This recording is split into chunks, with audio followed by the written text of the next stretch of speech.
오늘은 건설업 실질자본금. 실질자본금 오늘은 건설업 관련해서 할 건데요.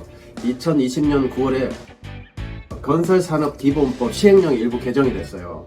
이 전문 건설업 업종이 통폐합이 많이 됐는데 관련해서 오늘 내용을 정리해드리고 12월 지금 건설업 하시는 분들 결산하느라고 많이 바쁘시잖아요. 그래서 결산에 도움이 되는 실질자본금을 맞추면서 결산을 잘 하실 수 있는 그런 주제를 가지고 오늘 꿀팁을 방출해 드리겠습니다.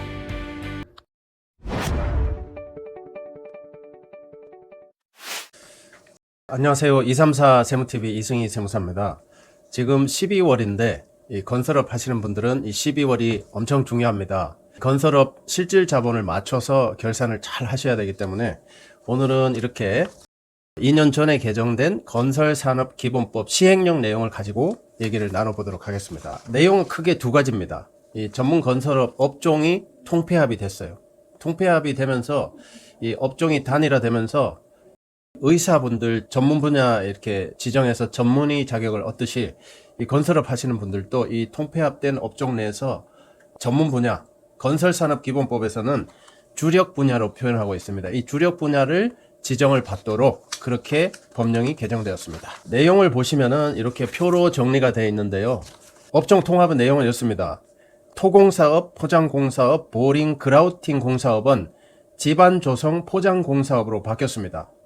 이 기술 능력과 자본금도 각각 2인, 3인, 2인, 1.5억, 2억 이렇게 각각 구분되어 있었는데 기술 능력은 2인으로 자본금은 1.5억으로 이렇게 통폐합이 됐습니다. 그렇기 때문에 이 세 가지 업종이 통폐합이 되면서 이 세 가지 업종 중에서 전문 분야, 즉 주력 분야를 지정받도록 그렇게 되어 있습니다. 그 다음에 또 통폐합된 내용은 금속 구조물 창호 온실공사업, 지붕판금 건축물 조립공사업 통폐합되었습니다. 기술자 2인 1.5억으로 통폐합. 그 다음에 도장공사업, 습식방수공사업, 석공사업 통폐합되었습니다. 기술자 2인 1.5억으로 통폐합되었습니다. 그리고 조경식재공사업, 조경시설물 설치공사업 통폐합되었습니다. 기술자 2인 자본금 1.5억이 되겠습니다. 그리고 강구조물 공사업, 철강제 설치공사업 통폐합되면서 기술자 4인 자본금 1.5억으로 통폐합되었습니다. 그 다음에 수중공사업, 준설공사업 통폐합되면서 기술자 2인 자본금 1.5억이 되겠습니다. 그 다음에 승강기 설치공사업, 삭도 설치공사업 통폐합되면서 역시 기술자 2인 자본금 1.5억이 되겠습니다. 기계설비공사업, 가스시설공사업 제1종의 경우에는 역시 통폐합되면서 기술자 2인 자본금 1.5억이 되겠습니다. 그 다음 마지막으로 가스시설공사업은 2종, 3종, 난방시공업은 1종, 2종, 3종이 다 하나의 업종으로 통폐합이 되면서 명칭이 가스난방공사업으로 통폐합이 되었습니다. 기술자는 1인만 있으면 되는 걸로 통폐합이 되었습니다. 자본금 요건은 아직 규정된 바가 없기 때문에 차후에 이 건설산업기본법의 개정 추이를 살펴보아야 하겠습니다. 참고로 종전의 비계 구조물 해체 사업은 보링 그라우팅 사업으로 이동되었습니다. 이번에는 이렇게 업종이 통폐합이 되고 나서 주력 분야를 지정받도록 되었기 때문에 이 주력 분야 관련해서 개정된 내용을 제가 말씀드리겠습니다. 먼저 주력 분야 구분은 기존의 전문 업종으로 열거된 28개 업무를 구분하고 이 업무 중에서 주력으로 시공할 수 있는 업무 분야를 정해서 지정을 받을 수 있도록 그렇게 정했습니다. 다만 이제 주의하셔야 될 부분이 이 시행일 건설산업기본법 시행령이 시행되는 시점에 이미 등록되어 있는 업종은 주력 분야를 이미 지정받은 것으로 간주하고 있기 때문에 굳이 주력 분야로 지정을 받을 필요가 없겠습니다. 그리고 지정 기준은 장비 기술 능력은 현 업종 그대로 인정을 하고 있습니다. 동일한 기준을 유지하겠습니다. 다만 통합된 동일 업종 내에서 주력 분야를 확장하시려면은 자본금은 추가로 요구하지 않습니다. 자본금은 통합된 자본금 요건, 법정 자본금을 유지하시면 되고 이 기술 능력은 추가로 요구를 합니다. 기술 능력은 횟수 제한 없이 기존의 법정 기술 인력의 절반 2분의 1 수준을 요구하고 있습니다. 가령 예를 들어서 도장, 습식 방수, 석공사업을 같이 영위를 하시게 되면은 도장, 습식 방수, 석공사업 원칙적으로 각각 2인의 기술자가 필요합니다. 그런데 이 도장공사를 주력 분야로 지정을 받으시면은 도장공사에서는 기술자 2인이 필요한데 추가로 주력 분야가 확장된 습식 방수의 경우는 2인이 1인으로, 석공사업은 2인이 1인으로 기술자는 2분의 1 수준으로 보강을 하시면 된다. 이런 의미가 되겠습니다. 자, 이번에는 결산하시는 우리 건설업 실무자분들에게 도움을 드리기 위해서 이 기업 진단 지침 내용을 제가 잠깐 가지고 왔습니다. 자, 구체적으로 실질 자본을 맞출 때 도움이 되는 내용을 제가 몇 가지만 말씀드리도록 하겠습니다. 먼저 용어의 정의인데요. 실질 자산이 있고 겸업 자산이 있습니다. 실질 자산은 기본적으로 회사가 제시하는 재무제표에 있는 자산에서 저희들 같은 이제 진단자가 평가를 해서 수정이나 부실로 평가한 금액을 차감하여 산정한 금액이 실질 자산이 되겠습니다. 그리고 겸업 자산이라는 내용도 있는데요. 겸업 자산은 겸업으로 열거된 자산과 겸업 사업을 위해서 제공된 자산 이렇게 나와 있는데 쉽게 말씀드리면은 기존에 어떤 업종을 하고 있습니다. 등록을 하지 않았지만 업종을 하고 있어요. 그런데 신규로 이제 면허를 등록을 해야 돼요. 그럴 때는 기존에 하고 있던 업종의 자산이 겸업 자산이 된다. 이렇게 보시면 되겠습니다.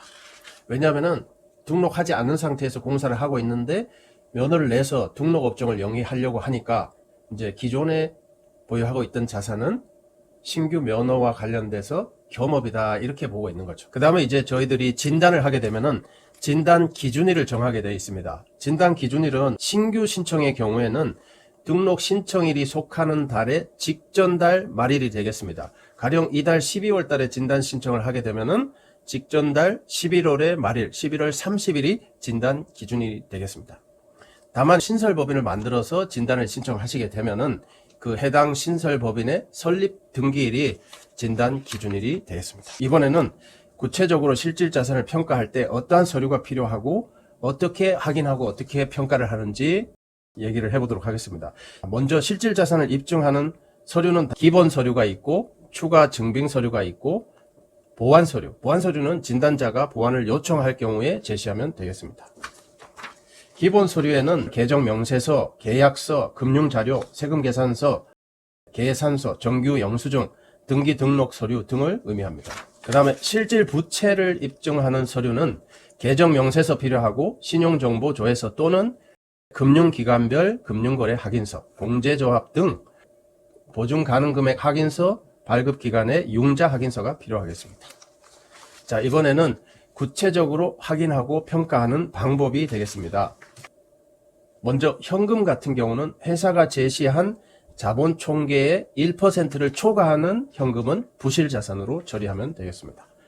그리고 보통예금 같은 경우는 예금 잔고증명서와 진단 기준일이 들어가는 60일입니다. 60일간의 거래 실적 증빙을 보고 결국은 은행 통장 내역을 보고 확인을 하는데 예금이 허위로 조달됐거나 일시적으로 조달된 예금의 경우는 부실자산으로 처리를 하고 예금인데 사용이 제한되어 있는 별단 예금 같은 경우는 겸업자산으로 분류가 되겠습니다. 매출채권 같은 경우는 계약서 등의 기본 서류와 거래처 원장을 비교해서 확인을 하는데 발생일로부터 2년이 넘어가는 장기성 매출채권은 부실자산으로 처리하고 있다는 점도 참고하시면 좋겠습니다. 그 다음에 재고자산 관련된 내용인데요. 기본적으로 해당 사업과 관련된 원자재 수목 등은 기본 서류, 거래명세서, 현장 일지 등으로 확인을 하고 단기 완성공사의 미성공사는 기본 서류, 공사원가 명세서로 확인할 수 있겠습니다. 그리고 사업과 연관이 있는 판매를 위한 신축용 재고자산은 기본 서류, 공사원가 명세서, 분양 내역서 등으로 확인을 해서 실제성이 인정되는 경우는 이 재고자산도 실질자산으로 분류될 수가 있겠습니다. 그 다음에 주의하셔야 될 게 유가증권 관련된 내용인데요. 시장성이 있는 유가증권이나 금융기관에 보관 중인 유가증권에 대해서는 금융기관의 유가증권 잔고증명서를 확인하여 사실과 다르거나 시가를 초과하는 부분은 부실자산으로 처리한다는 점도 참고하시면 좋겠습니다. 그 다음에 부채 관련해서도 입증서류를 확인해서 진단을 하는데 이 부회부채가 있을 수 있습니다. 부회부채가 있는 경우는 장부에 안 들어가 있는 부채, 가령 뭐 금융기관의 부채는 회계장부에 잘 올라가 있는데 뭐 차량을 구입하면서 파이낸싱, 캐피탈 자금이나 이런 할부 자금도 부채로 들어가는데 이런 게 누락되어 있을 수도 있습니다. 그런 부분은 이제 보회부채이기 때문에 실질 자본금을 계산한 다음에 여기서 차감시켜 줘야 하겠습니다. 자, 마지막으로 부실자산으로 처리되는 자산의 종류를 몇 점 정리해드리고 결론을 내도록 하겠습니다. 대표적인 부실자산 항목은 첫 번째, 무기명식 금융상품. 무기명식 금융상품은 소유자가 기재되어 있지 않은 점유하고 있는 자체가 소유자가 되는 그러한 금융상품을 의미하겠습니다. 그리고 실제하지 않거나 출처가 불분명한 유가증권, 부실자산 되겠습니다. 그리고 가지급금, 대여금, 미수금, 미수수익, 부실자산 되겠습니다. 그리고 선급금, 선납세금, 선급비용, 부실자산 되겠습니다. 부도움, 장기성 매출채권, 장기성은 발생일로부터 2년이 지난 매출채권, 부실자산 처리되겠습니다. 그리고 조심하셔야 될 것은 무형자산, 원칙적으로 부실자산으로 처리하고 있다는 점도 참고하시기 바라겠습니다. 이렇게 해서 평정을 하시는데 실무에서 가끔 보면은 이러한 부실자산을 숨기기 위해서 현금으로 다 쌓아 놓으시는 분도 있습니다. 제가 예전에 현금을 4억이나 쌓아둔다고 장부에 기표한 회사를 봤는데 이 현금에서 주의할 점은 회사가 제시한 자본 총계 1%입니다. 1%를 초과하는 모든 현금은 부실자산으로 처리된다는 점 명심하시기 바라겠습니다. 이렇게 저희들이 진단을 다 마치고 나면은 실질자본이 건설산업기본법에서 요구하는 법정자본금 1.5억, 2억, 4억, 5억, 7억을 넘어가면은 저희들이 합당하다 그래서 적격으로 평가를 해서 보고서를 드리고, 그렇지 않으면은 부적격으로 기표를 해서 보고서를 내고 있습니다. 그리고 이렇게 진단한 내용은 저희들이 조서 및 관련 증빙을 최소 5년은 보관하게 되어 있습니다. 그렇기 때문에 진단이 끝나도 이 모든 서류를 최소 5년 동안은 잘 보관하시기를 바라겠습니다.